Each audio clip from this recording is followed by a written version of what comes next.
introduce her to me. You all know who this is? Virginia Esther. Hi. Susan Wadsworth? Hello, Susan. Thank you for Virginia. You know who she is? Yes, but I don't We know. have new Well, guests here, this is my little slide about who I am. I'm totally addicted to PowerPoint and I put way too much words on it. So just listen to me, you don't have to read it and also listen to me. But it's mostly there to remind me of what to say. But I've got a Master's of Fine Arts from Cranbrook Academy of Art outside of Detroit. I have a Master's in Art History from Tufts. And I taught at Pittsburgh State for 27 years. And other places, like 8 other years also. And I'm fascinated with Cubism. And I'm fascinated with the spaces of Cubism and the tension that they create. And how it's not tied to realism and moves beyond realism. So I wanted to talk about some things, some real paintings in depth. And so who do you think invented Cubism? Was it Picasso or was it Braque? Braque. Virginia's right. That's kind of a trick question. You might have thought, well, she wouldn't be asking it if it was Picasso, because we all think that Picasso is the one that created it. So I really want to show you a little bit of the differences between the styles of Braque and Picasso, and to understand those new ideas behind Cubism. So, but the main thing goes back to 1839. And what was invented in 1839 that changed the direction of art? Camera. The camera, exactly. Nowadays, we have one in our pocket, right? And it's so different from back then when you have such a lengthy process to develop film or whatever. But once the camera was invented, you can capture people realistically, you can capture scenes realistically, and the artists were free to do other things, to become more abstract, to change the colors, to become more personal. And they do, and that's a huge course in and of itself, just to understand all of that. So I sort of talk about this all here. There's of course a Monet. Oops. I'm out of practice using this pointer. And Is that Mont Saint Victoire? it is Mont Saint Victoire. Yeah. Have you been there? I have been there. I have been there too. Like 30 years ago, because I'm a huge fan of Cezanne, so I went to everywhere he went and painted from in France, and it was really interesting.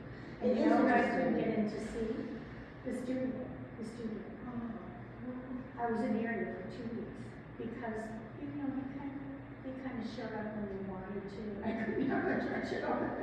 But I have pictures. It's a beautiful, yeah, I've seen many views of it. And this is one of my favorite paintings by him. And I don't really want to talk about him, because I talked about him previously. Right. But when my mother was in the hospital at Monadnock, actually, in 2002, I was holding her hand. I was looking through a Cezanne book, on the other hand. And after she passed, we went down to southern France. And my husband and I tried to climb Mont Saint Victoire a little bit, but we had kids that were 2, 4, and 7. So that wasn't happening, but I did, you know, put a little backpack on and do as best we could. Virginia. Just a question. Painting tubes. So, the tubes are made of lead, because those were all turned in during World War I for munitions. This is even pre-World War I. This is like 1860s. Who invented that concept? Is that a French chemist sort of thing? I have Because no idea. that made a huge industry. Winsor and Newton brushes and paints and pigments. So before that, painters had to be alchemists almost. They had to understand tinctures and... Well, and they had everything, you know, they had all the minerals and stuff in jars. And then the lackeys in their studios would mix the paints together, but they couldn't go outside with any paint with them. Do we know, was it a painter who invented I don't know, all I know is that it was. Oh, I know. I thought That's how we skirt specific details, is what I'm saying. It was done. Okay. But I don't know anymore, sorry. I can ask Dr. Google.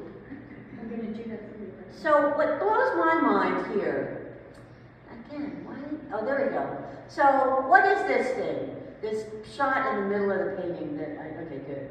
What is this? Petticoat. Isn't that amazing? And the way that he painted the petticoat, and I think Virginia knows this because we've already talked about this in other times, that she and I sometimes used to do lectures and she would do the music and I would do the art. But she's all tied up with other stuff now. But hopefully, maybe we can do this again. But what amazes me, two new knees. Well, they're not that new, but they're still fine. So he just goes, and he gets a petticoat. He doesn't have to get into a number one small little brush and get really in there and all that kind of stuff. He just goes, and it's very similar to the work by, I'm so out of practice with this pointer. It's very much like the 17th century work by Franz Hals. Look at that sleeve. I know, gorgeous. That looks so abstract as well. So the artists are really trying to do fun things with paint. And as we talk, look around the room too, because I think there's one artist in here who's really trying to play with some of these concepts. So Pablo Picasso, of course, had an early period. It was called his blue period. And I love this little gourmet on the left. This is when he just moved to Paris. He grew up in Spain. His father was an art teacher, very, very realistically oriented. And Picasso, at a young age, could draw perfectly realistically. So he is beginning to abstract. And this piece on the right was at the MFA once when I went with some friends to see a show. And I had my baby in a, whatever these bundle things are that we have in front of us and everything else. And I was looking at that painting, feeling very much like this woman. However, caveat, she's a prostitute with her baby. So I was like, well, I'm not like that woman in that sense, but in the sense of loving the baby, I could definitely relate to her. And then his next period was the Rose period, in which he's very inspired by Greek vases from probably 500 BC, and he does these light adolescents on the left. So Gertrude Stein, she's of course very famous, and look at her face. He did this face many, many times before he finally got it right. Do you see some things that are wrong with it that look odd? It's flat. It's The flat. eyes aren't in the line. No, the eyes are not. And I think what that does is give her a sense that she's squinting and therefore thinking and therefore quite intelligent, because she is quite intelligent. And the nose is a profile nose on a three-quarter face. So that's off. So Picasso is starting to play around with these things. And she's also a very strong, big, powerful woman. And I love things like this. You see the real person next to the piece. And she and her brother Leo collected an amazing amount of artworks. And unfortunately, they didn't stay together as a collection, which would have been great at MoMA or the Met or the Louvre. But this piece is by Matisse. This is probably by Braque and Matisse. This is probably a Rose period piece by Picasso. So it's just amazing. And she was playing, of course, with language, very much like Picasso was playing with shapes. And Stravinsky and others were playing with music and breaking down music into sections, ostinati. But I'm not going to go into the music too much. I have an expert here already. So the cool thing is that after Picasso's death in 1973, there is this article written by Leo Steinberg, who is one of the big brains of art history. And he wrote also intelligently about the Renaissance. And he found all these drawings, and he started making sense of them. And in the corner of each of them, there is a doctor figure. And this is behind, the article was called The Philosophical Brothel, but this piece is called The Demoiselle d'Avignon. Of course, it's a very famous one. It's coming up next. But what I also wanted to show you was, again, this combination of a profile view and a three-quarter view. He's very interested in different perspectives. And here, this woman could be turning around this way, or she could be turning around the other way. You can see her either from the front or from the back. And so he's changing perspective. He's changing these planes. So, in around 1906 or so, André Derain and others discovered these African masks in the Ethnological Museum in Paris, where they had archaeological things. And their eyes are open just like they were with Japanese art at the end of the 19th century and flattening a lot of abstraction and impressionist, post-impressionist stuff. But here in this mask, they realize you can convey a lot of power and a lot of emotion that you can't do necessarily when it's kind of an uninspired, realistic image. So here in this piece, he's got two people with masks, and he's got these other three. So usually I pick on a guy. Jerry, you feel like being picked on? Which of these hot babes do you want? The teenagers or the young men at Pittsburgh State would always just like go, oh, I don't want any of them, none of them, none of them. And is the lady, the top mask, is she meant to be a black woman?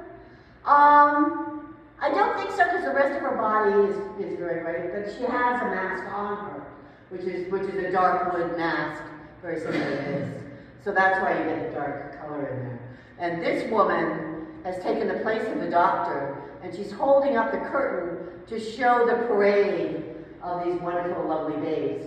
Now, I don't think that anyone in here has spent much more time in a brothel than I have. So I don't know about, I just hear things like there's a display, you pick the babe you want, whatever. So let's look at this a little bit more. Okay, so look at these women with their elbows up. My arms are so bad I can hardly even do that. So when you have your elbows up like that around your head, are you usually standing on one leg? Can you imagine? I mean, I would normally try to demonstrate this, but I can't possibly demonstrate that. No. So what, you would be lying down, right, with your legs crossed, your elbows up, being sensually, you know, an invitation. So what's happened is the body has just flattened right out against the picture plane. Instead of reclining into depth, like all those odelisques by Manet and others, they're flattened up and just pushed right up against the picture plane. So that's something he's doing. He's making everything very shallow in terms of space. And these two women, it's interesting to see this article because they, Leo Steinberg kind of connected the two virginal women on the left, who are sort of a little more stolid than the other women, and they're more sensitive of being intact. And then in the back corner here, the woman is coming through the curtain. They're going through the curtain on one side, and she's coming through as a prostitute. So there's a little bit of lingering meaning that women are either whores or virgins. And we know that's a terrible falsehood and terrible discrimination. And if I could snap my hand across Picasso's face and bring some sense to him, I would. But that's long gone. So the other thing that's interesting is this woman in the front. Wait a minute, okay. So she's also looking in two directions. I mean, this could be the bottom of her bottom, which is usually what I see, but it could also be the front, and she could be turning around like this. So you've got the different perspectives already shifting in the piece. And I don't know how dirty I should be, but I end up usually being pretty dirty when I'm talking about this piece. Because Robert Hughes, and the idea comes from Robert Hughes, not me.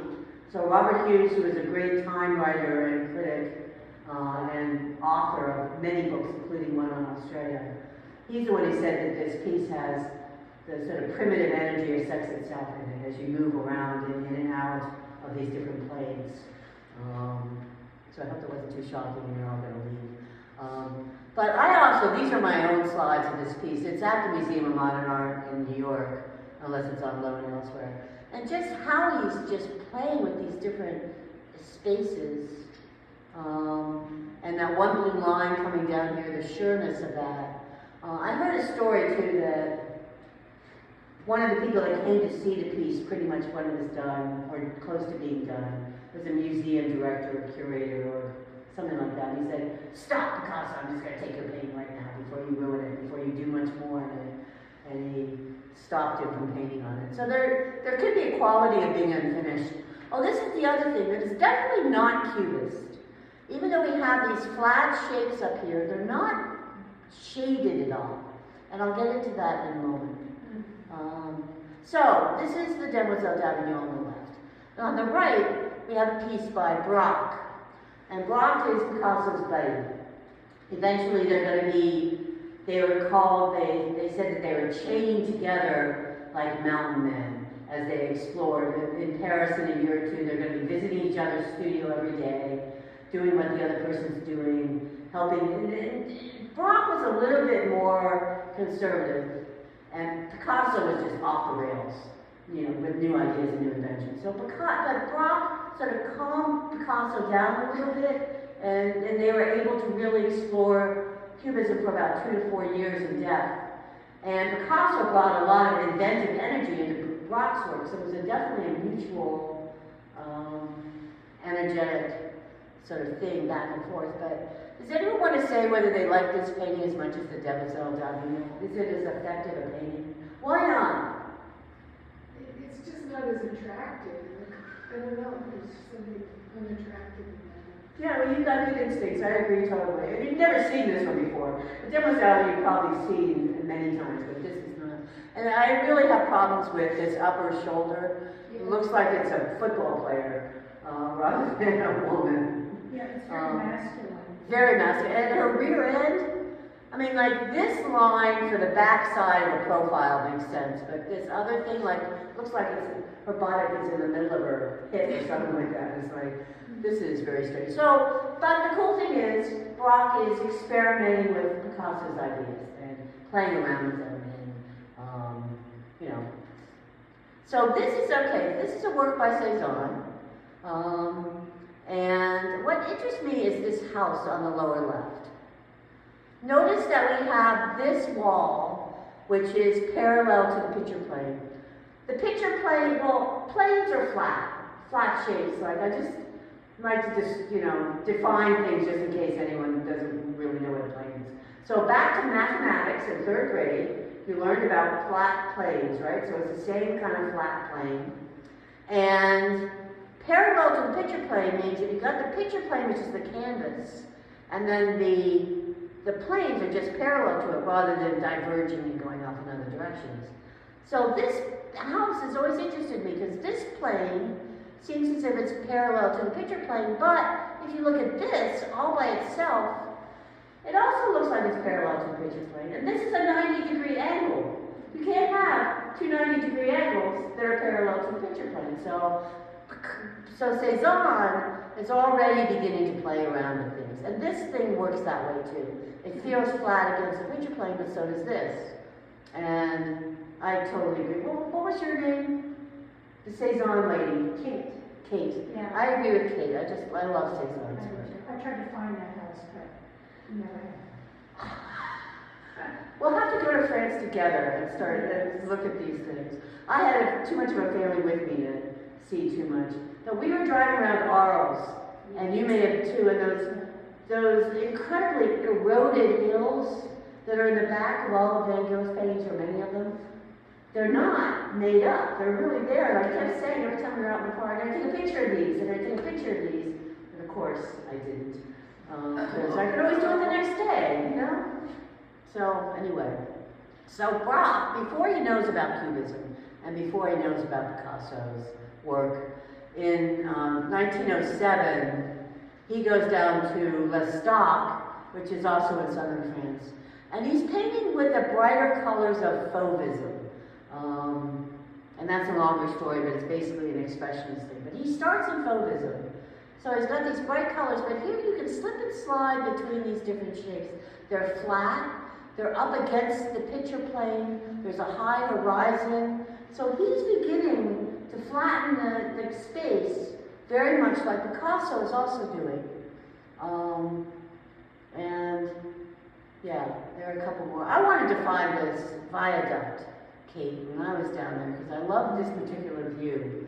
And again, this sort of jumble of houses. But if you actually go to southern France, that's how the houses look. I mean, we've got modern developments, and we've got these monster houses that people build, and that, the roof lines are very easily discernible. But these are like 300 to 400 years old, and the roof lines have changed, or they've added to, or subtracted from, and they are this sort of jumble. But again, it's a high horizon line. This almost feels like it's against the picture plane too, but how can that be? Because all these things are in front of it. So it's very interesting. I just love looking at these things. So I got to say that Cezanne died in 1906, and there were big retrospective exhibitions with attention that he never got during his own lifetime. And these are the same Cezanne piece, also Mont Saint-Victoire in the background. And this little hut looks a lot like what Braque does. So this, in some ways, this piece from 1908 called Houses at Lestat is probably the very first truly Cubist piece of his time. Now you definitely didn't know that on the way in, because I can tell by your faces, because some of you are going, well, how could that be? What's going on in this piece? So let's look at it. It's fascinating to me. So here we have, let me see if I can do this even better. When I do this, you can see. Okay.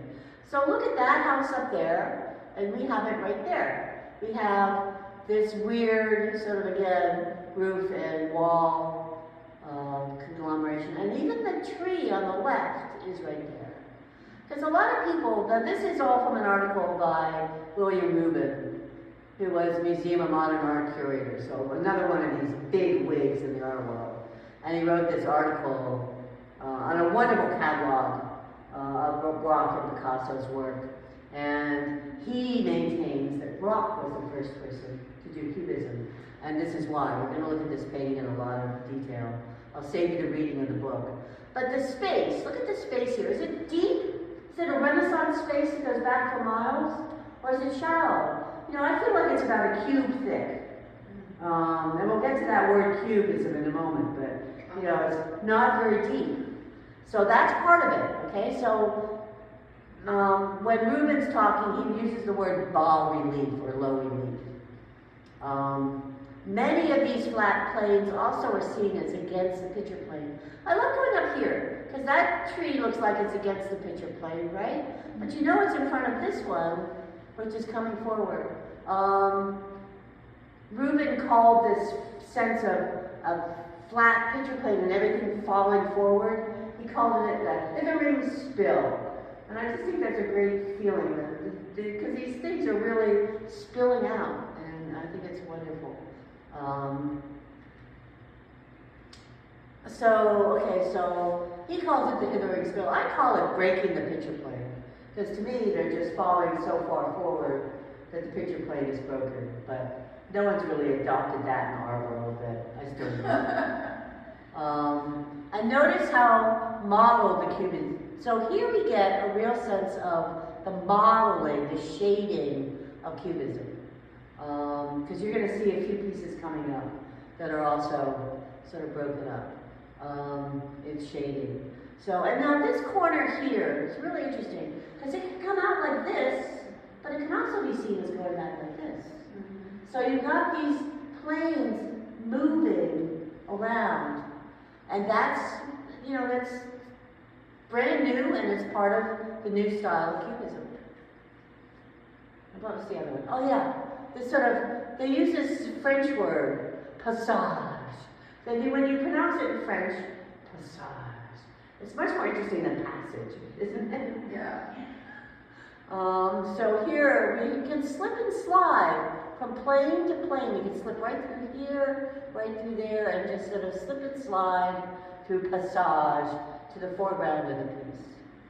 This is in a private collection, and you don't always get to see it. Sometimes if there's a major Braque and Picasso show, I will make the effort to do that. And there was one show, Kate, that I went to in Philadelphia. Stayed in my uncle's condo when he wasn't there. I was like 6 months pregnant, but I was like, I'm gonna see the retrospective on Cezanne in Philadelphia, and I'm gonna do it. So it was kind of like a pilgrimage. Did you see the Picasso and Braque, the big one in New York, many years ago? Yeah, this is what's inspired. I did see that. Yeah. Because you're gonna see, maybe you'll catch on. We'll get to there. So, any questions about what I've been talking about? Can you see all of that stuff? It's I think it's very about exciting painting. I find it very exciting because I never see the same thing when I look at it. So I think it's wonderful. That's awesome, awesome. I wish I knew everybody's names. I just know a few people's names. Yeah, good. You get an A.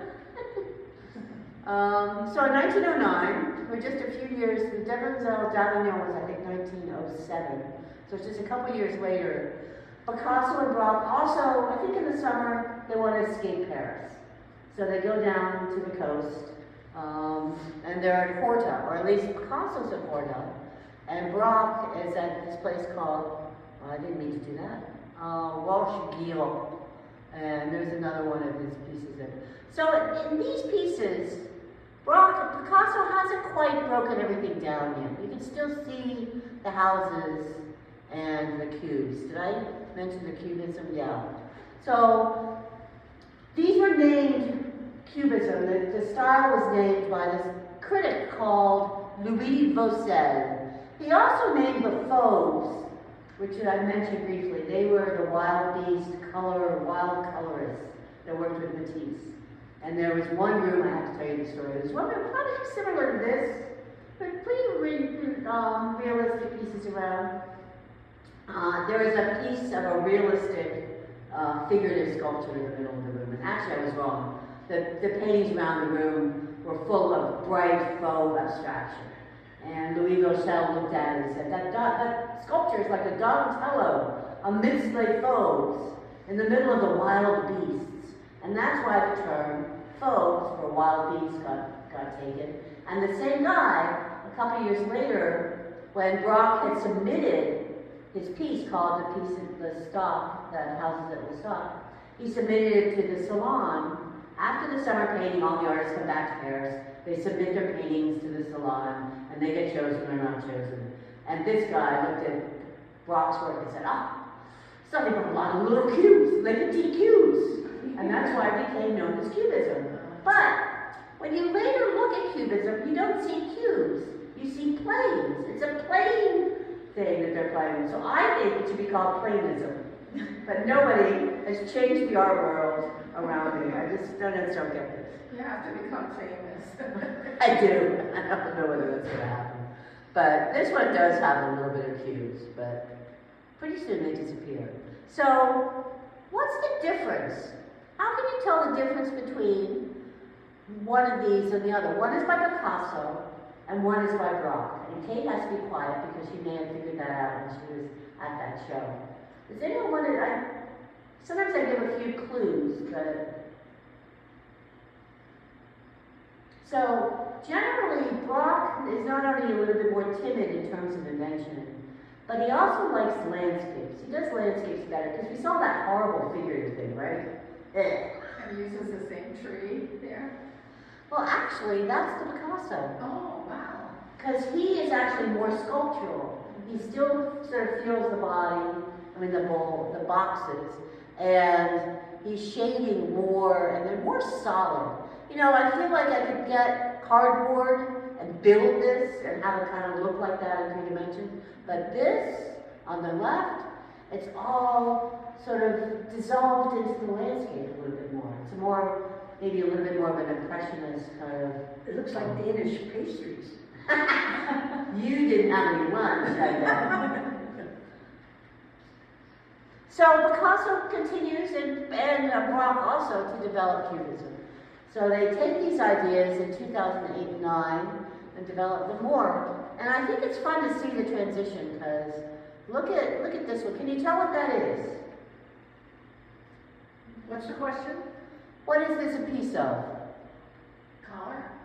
Well, I notice it's just a portrait, right? It's a guy. You can see that it's a man, right? They still has, as Virginia said, the collar. He has a mustache.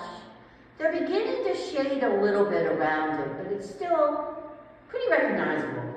I'd say a 9 on a scale of 1 to 10 or something, right? And over here, is that woman with the mandolin? Yes.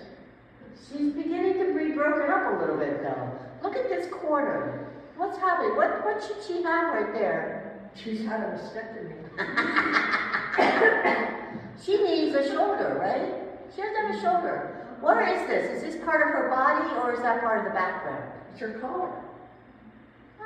It's kind of That could be. Like a shoulder, yes. Or it could be the background. Anyway, the fact that we're confused is part of what they're playing with.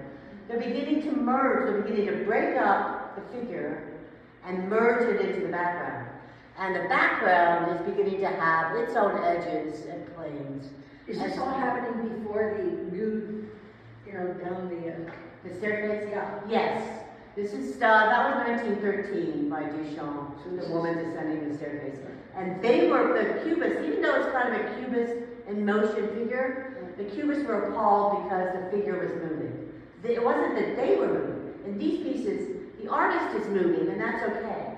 But to have a woman moving in the piece, oh, no, you can have that. But it was by a Frenchman, Duchamp. Duchamp, exactly, who later exhibited a urinal and called it a fountain. And that, I'm not really venturing into surrealism, although if anyone wanted that for a future talk, I could do that. I don't have a lot to say about surrealism, and I don't have a great opinion of Duchamp's work. I think a lot of it's gimmicky, and I try to stay away from gimmicks. But if anyone wanted to also rail upon surrealism with me, we can do that in the future. I was thinking that, and there aren't a lot of people here for the talk, but I'm really grateful that you're here, because it gets me thinking and everything else. And I thought if these sort of informal art talks continue, people could also talk about other things, like Gail could talk about the Andres Institute where she worked. Virginia's always super competent talking about music and anything, or mixing with. So other people could talk about collecting in the Nanook, or whatever movements they wanted, or things like that. So if you have any ideas, that would be awesome. So this is one of the, so we're at the stage of analytical cubism. So how about the colors? Do you like the colors? No. I totally agree. You know me, you know my work, because I like lots of bright colors. The grays and browns are like that. But the reason they're doing it is because they don't want the colors to pop out because of the yellow popping forward and the blues popping back. They want to pop them because of what they're doing with the shading of the planes and the integration of the planes. So my question about this dude, well, first of all, this was done around 1914 or 1911. This one was done a few years later. So it's interesting that Picasso can draw realistically. A lot of times people that don't know a lot about art, you really have to sort of press that point. Yes, he knew how to draw realistically. He's not just being, faking it. But what kind of character? Can you see any character to Vollard? Well, it's like a double image. Is it his sleeping, his thinking face, and then his sort of dreamy face? It's a weird. Well, I think he's thinking too. And you know who he was? He was one of the 3 dealers for Picasso's work that had their portraits done in a Cubist style. There's only 3 of them. Who are the other 2? I'm not sure where they are. I've forgotten. I know I can almost picture one of them. I've forgotten the other one. So I don't have pictures of those. But what's interesting to me is that Vollard was smart enough to be dealing Picasso's work less than 5 years after he's developed this whole new style and is sort of blowing everybody's minds. And he was still smart enough to deal with it and to sell his paintings. Probably sometimes still wet, is my feeling. But, so we have a good version of his head, right? Is this a small guy? Is he like 5'6" and 120 pounds? It would be hard to tell from the one on the left. It is hard to tell. But I've always found it interesting of how much it pulls you down with all the shapes and the lines that go down to the bottom. Except that head going up keeps it balanced. Absolutely, Kate. I think he feels like a big, heavy guy. Like, 6 feet, The long leg 220 in pounds. the realistic drawing. He looks very big. He does. But look, the whole body is disintegrating.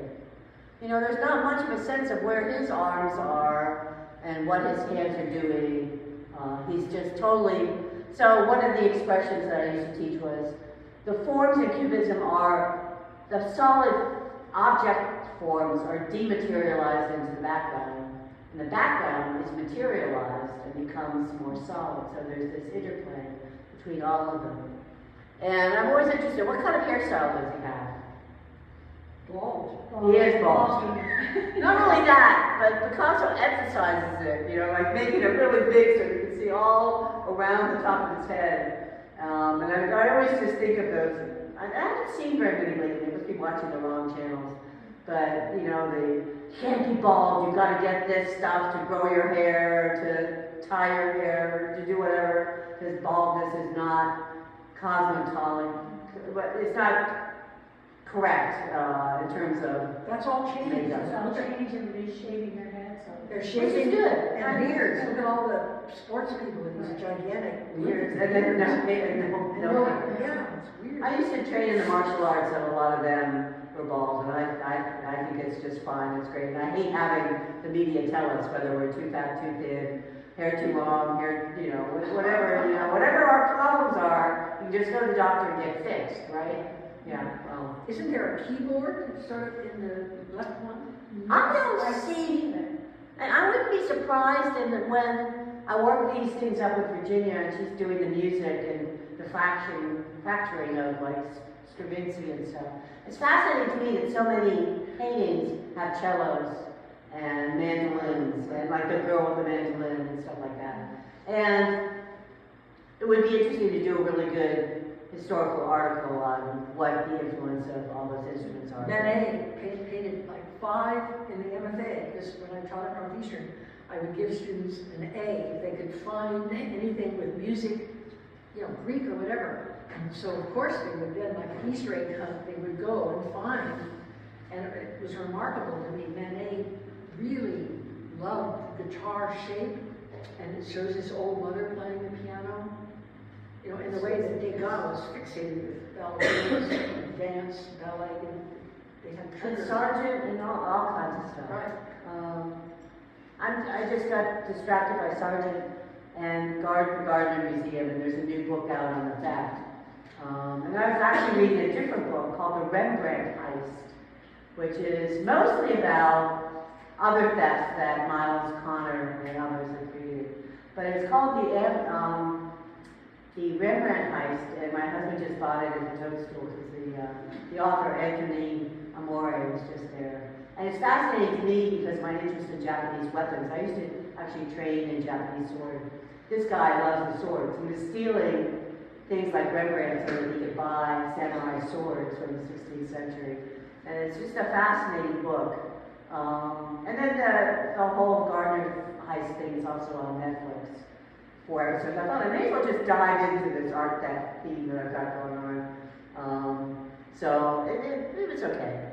I haven't read the new one, the new Gardner thing. I might have to wait a little bit, but I think I pretty much said all this. Question? Yeah. How long do you think it took him to paint that glass painting? You know, I don't know how long it takes artists to do things. Sometimes they wait a long time in between. The actual application of the paint would probably just take maybe 2 to 3 days, but it's got to dry. It depends whether you think a 2-hour session is enough or maybe a 6 or 8 hour session. I don't think it took years. It looked like he was a really a tortured person, and it just looked like he was having so much fun. You know, so I would think he would just be doing that really fast. Well, and just think that he and Picasso and Braque are working at the same time in Paris, each night going to see what the other one has done, feeding off each other's energy. I just think that kind of closeness is great. And I think the Monadnock region might not be making international art news, but it's a nice community of artists, from Brattleboro to Fitchburg to up to Peterborough and here. And I'd like to see more collectors actually. And I'd like to, I don't know whether anyone's seen the Fitchburg Art Museum's new show that they have up to celebrate their 100th anniversary. It's one of those salon-style hangings that goes up 3 or 4 or 5 different layers to the very top that has no labels that are decent, so you can't really see what the pieces are. But the Fitchburg Art Museum should be collecting art in this area now. Did They they feature Eleanor Norcross? Yeah, yes, they did feature her a lot. But, you know, there's a Briard, there's Matisse, there are things from 100 years ago, there are things from 15 or 20 years ago, but there's a huge gap in the 30s and 40s and 50s. And they borrow all of Joseph Linden Smith from Harvard. Nobody goes to that museum. It's a tragedy. It is, Because but I think, You just drive through. I just think, and I think Brattleboro too, they should build collections while they're cheap. Come here, buy the local artists while the paintings are like $100 and $200, not $100 and $200,000. You know, I had this epiphany after seeing the work. It's an interesting show, so it's hard to digest it all at once. And the friend that I was with said, well, the curators got off on curating and hanging it in an inventive way, which is not necessarily the most accessible for the people that come to look at the pieces. Because the little ones are up top, and I'm like, I can't see that. I don't know who did that. That looks like a really good etching. I'd really like to see better. But anyway, I know that I've got time, so I'm rambling. But this is one of the first pieces that I feel like I got Cubism when I looked at this. And this is, I think, from the Munson Williams Proctor Institute in Utica, New York, where we lived for a little while. We used to call it the Munstitute. They didn't like that name very much. They wanted people to say the Munson Williams Proctor Institute. But no, it's the Munstitute. At the same time that the Munsters are on TV and all those terrible things. But do you see, then this is a small little piece, so I'm lying by making it big. Do you see the pigeon? Yep. I've never seen this in person, but I think it's that couple right with quadrant.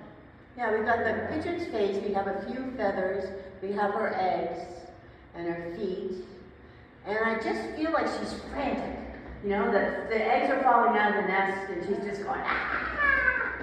And it just captures the energy of Cubism. So, and again, the colors are definitely not colors that I use when I'm creating that. So just a couple of more. I particularly like the one on the right. There's something nice about the energy that goes horizontally. And it's just kind of flattening it out. And yeah, I think the next one's, and here again, another musical instrument. Violin and grapes. I wonder whether, this thought just suddenly occurred to me. I wonder whether the violins and stuff that they use are just beat up old pieces of bleak, or whether they're actually beautiful Stradivarius violins. I sort of doubt that. I think they're from the used store. Okay, so which one is Picasso and which one is Braque? Rock a lot. Picasso, right. Absolutely right. Doesn't that feel good? It was one of these shows, the one that Kate mentioned with the Picasso and Braque, that you start going through and then by the end you're like, I think I can tell the difference. You know, it's just like, for a while, it doesn't really matter. But what's interesting here is the flattening of these. Okay, give me my pointer back. Where'd it go? Okay. There are letters. Can you see the flattening of the letters? Because they do flatten. And they start at this point to add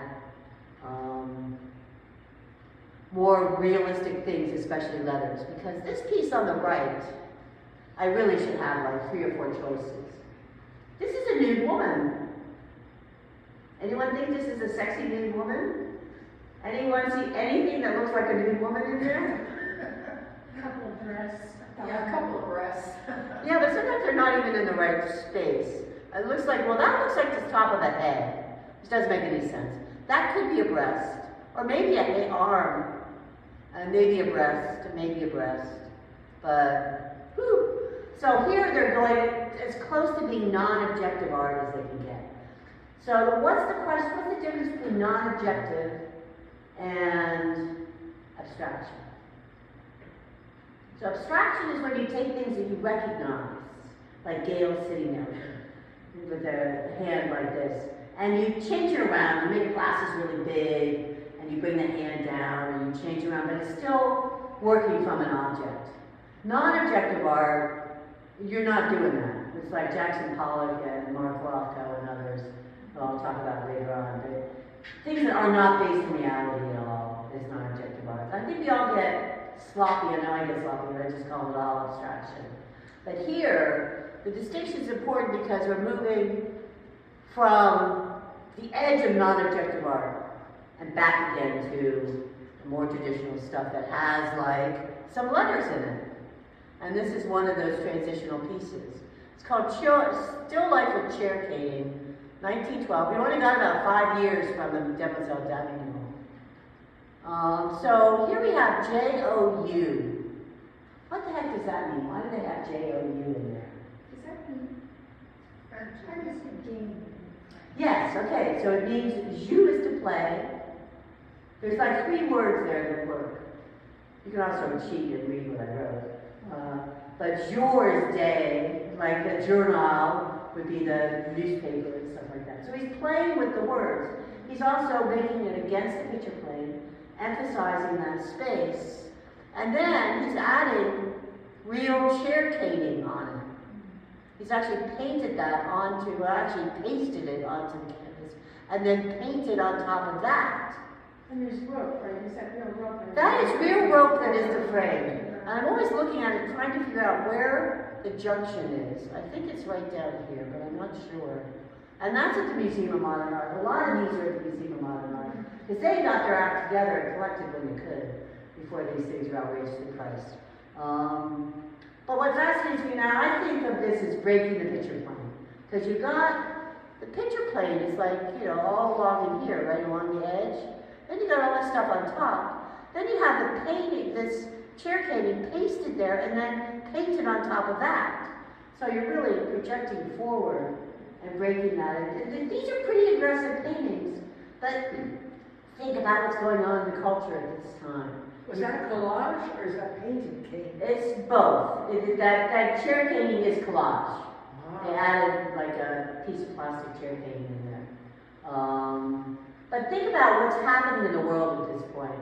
Sometimes I have a slide that just says all the things that happened in life in the last 20 years. You've got steam trains, engines, cars, cameras, even moving pictures, telephones. I mean, all of these modern developments are happening and they're all like in your face. Not compared to what we have nowadays about what's in our face, with TVs and phones and all that kind of stuff. But back then, it was really moving along. So I think this in-your-face aesthetic of Cubism works. So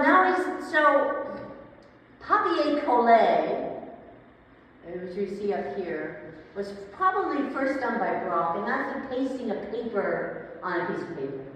Collage is when you paste other stuff onto the piece of paper. Although we kind of cheat again with our language and probably just call it like that. One in the middle of the back wall there is a collage. That's summer, I think, right? Yeah, it's Summer Street. I like her pieces a lot.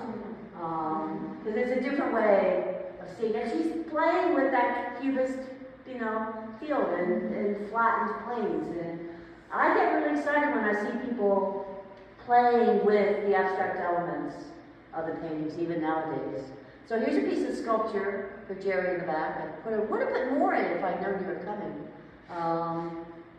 And then these other things, very shallow spaces. Sometimes they're faking this wood grain, and they do that with a comb. You put the paint in the comb, and then you sort of put it along here, and somehow you have the technique right to make it look like wood grain. That's not one of the things I don't think I could do very well at all. And I think this is paper, but to me it always looks like sort of rusted metal. But this is when we start constructivist sculpture, and we start building the planes. And notice, they're still playing with empty space versus solid space. You've got the sound hole, right? This should have a solid form here, so you can play the guitar, right? But no, he's playing with those spaces. And some of the sculpture is really inventive. And a couple more pieces of other collages. And I probably, if I'd known Virginia was going to be here, so you have to RSVP to me, and then I have particular images for you guys. We can have a piano. There's some that have a piano along here. And quite often when I'm actually doing up these PowerPoints, I'll be listening to Stravinsky or Bartok or whoever is the musician of that period, because I just like hearing and seeing and thinking all at the same time. So this is synthetic cubism. What's different about synthetic cubism? Is it shallower or is it deeper? Flat? It's flatter, isn't it? Just one, paint layer on top of another. What did you say, Gail? Is it fabric? Well, it feels like fabric. Yeah. Sometimes this is all paint, but sometimes it feels like fabric, so that is true. What about the colors? Are the colors more inviting? Yeah, I'm rid of all those gradients. Is that the synthetic? Is it? Yeah, so that's the synthetic cubism. You get more color, you get flatter shapes. But synthetic seems fake. You know, it's a pejorative word, isn't it? Nowadays, yes, but back then, no. Wasn't it? And I don't know the derivation of that word, so that can be. Well, sin means without. Yeah. Con is with.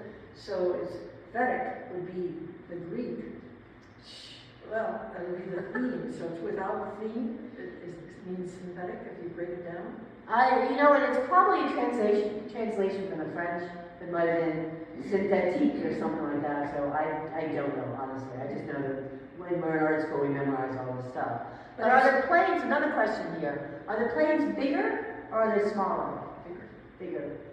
So that's how you can tell the difference between synthetic, but he's still playing with space, right? So what is this about?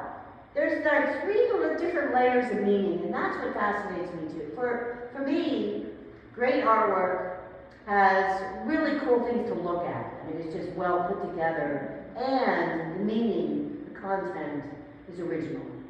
So, you know, I've seen enough blossoming trees to make me sick, okay? So you gotta do something different with that tree. Emphasize the weird branch or something else, and maybe have a little kid on top of there that is doing something different and needs something different or something. So here we have definitely different looking spaces and flatness.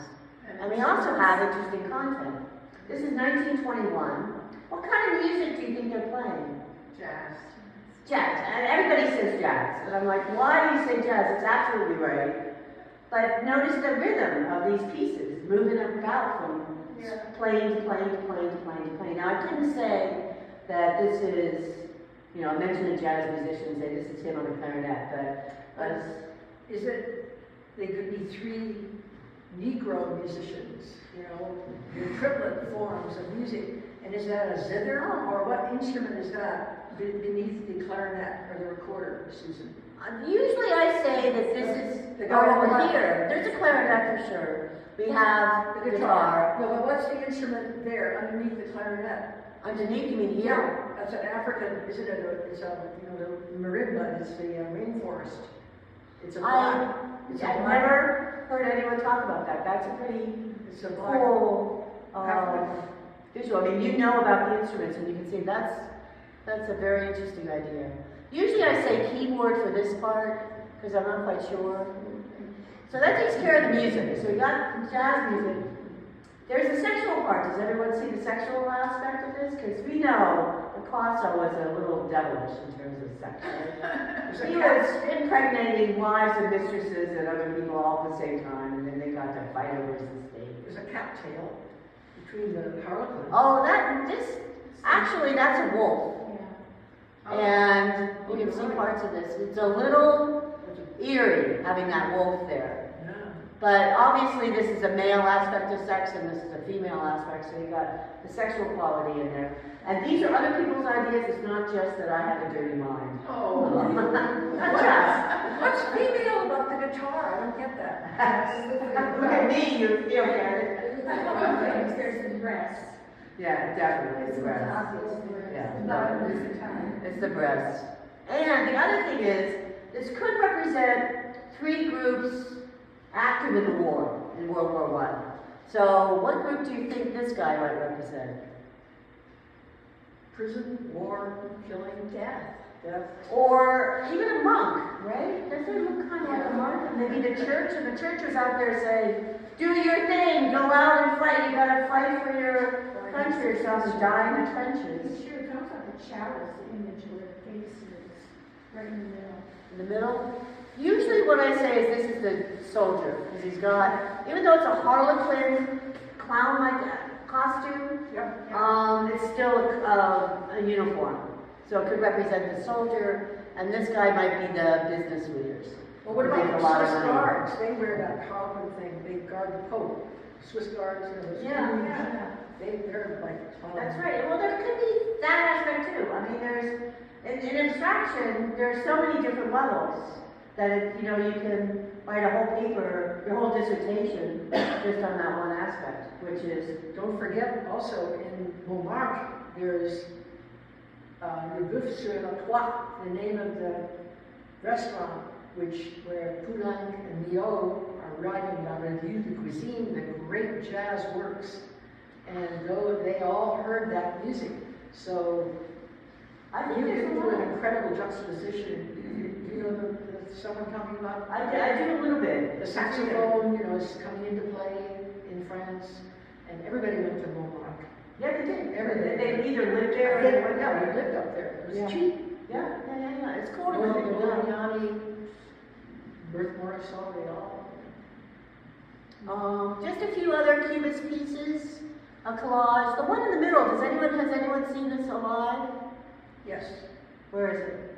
the Courier. Pardon me?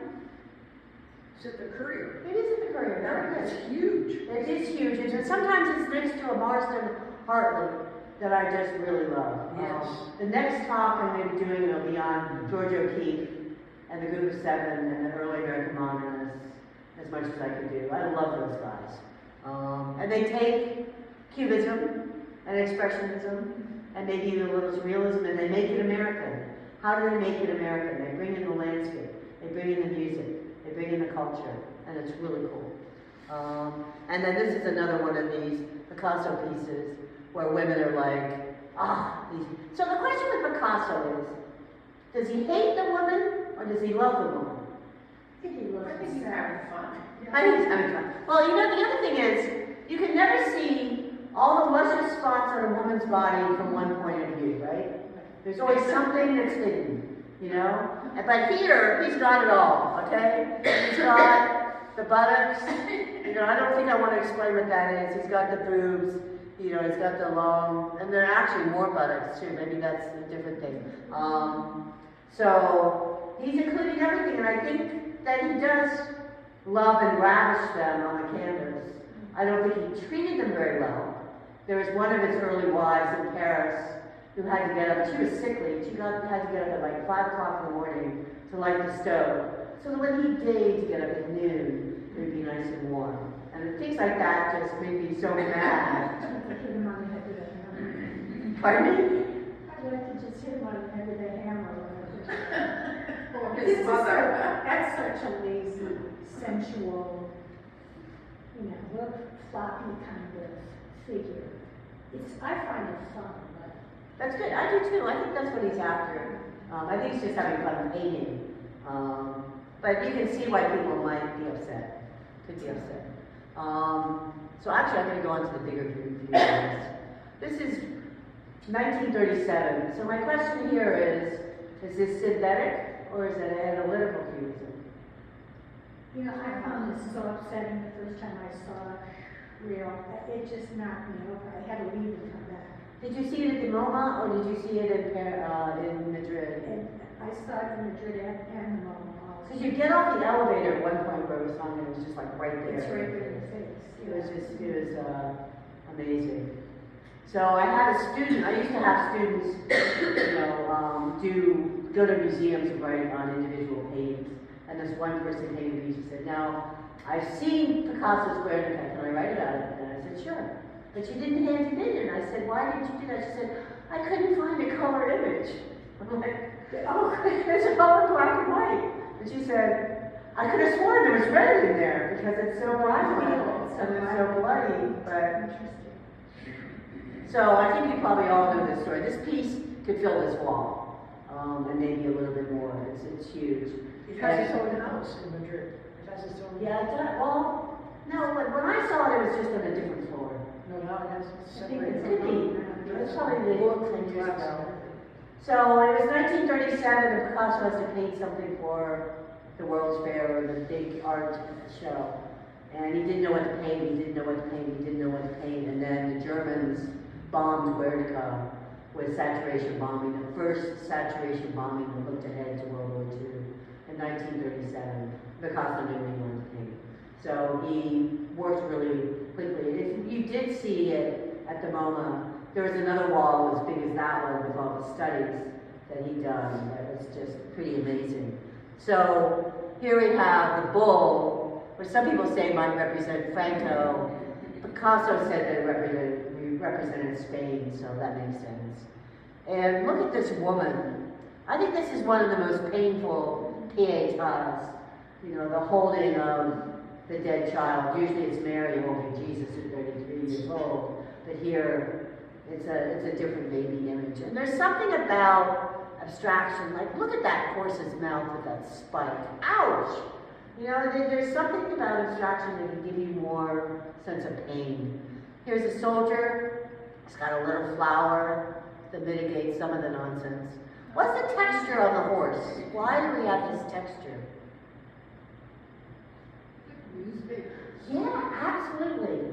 Newspaper. And I sometimes have to explain to my students what newspaper was. And then people actually read that every morning rather than going to their news feeds on the phone, etc. So he's letting everybody know. This woman has a broken leg and may be running from her house that's on fire or the bathroom or whatever. What is this? What does that mean? A light bulb? I feel like somebody's being tortured under it, you know how they. Yeah, I like that. Whether that's true or not, that's what I feel like when I look at it. Because it can be an eye, it could be a light bulb, it could be the sun, it could be anything showing and lighting up this room. Or an eye.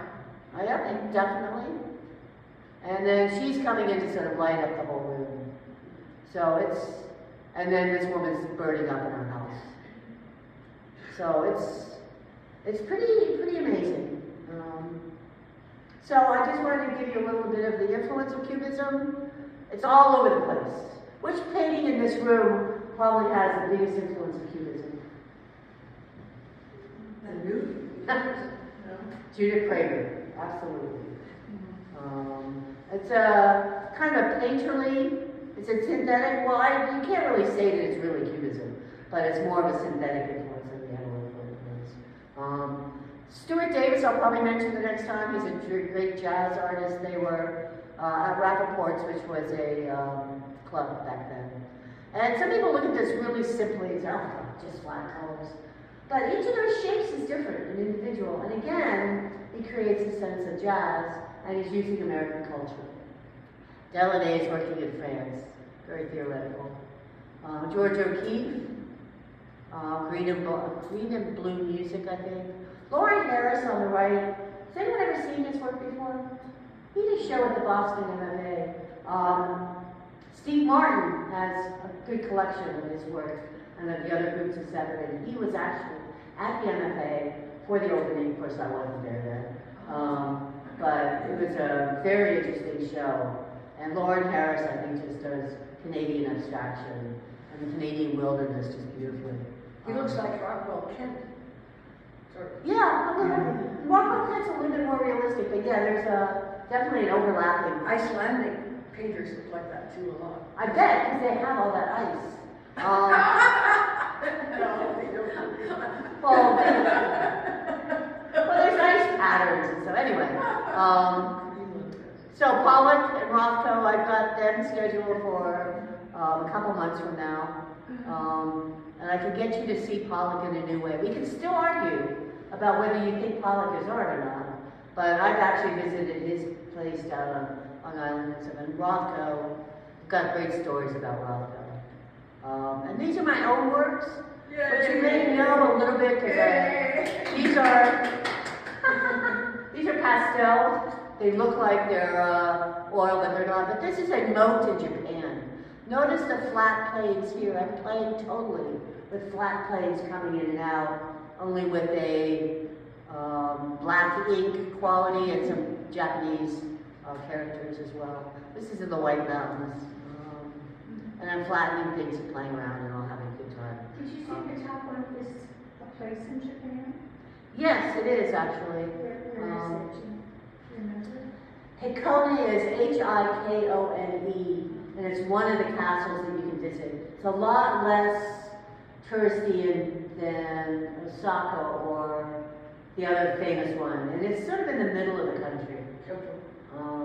Yeah, it's not too far from Kyoto, but you can stay in the inn right at the end of the road that leads up to it. But it's a really cool castle to visit. You get to see you know, especially because of my interest in Japanese swords and stuff. There are places where the warriors would gather, and along here there are these certain trees that have a certain root system so that they wouldn't upset the horses as they're cantering along. So, and the gardens, and I mean, Japan's a whole other story. But, you know, I love doing these talks to get me thinking. So if anyone's interested in Japan or other things, I can do about almost every period in Western art and a lot around the world. Not so good at Africa or South America. Are you still teaching at No, I'm retired. I retired in 2019, which I thought was brilliant. It was August 2019, just before COVID hit. Didn't have to deal with any of that stuff. So anyway, that's it. Thank you. Abstract things, not like Judith with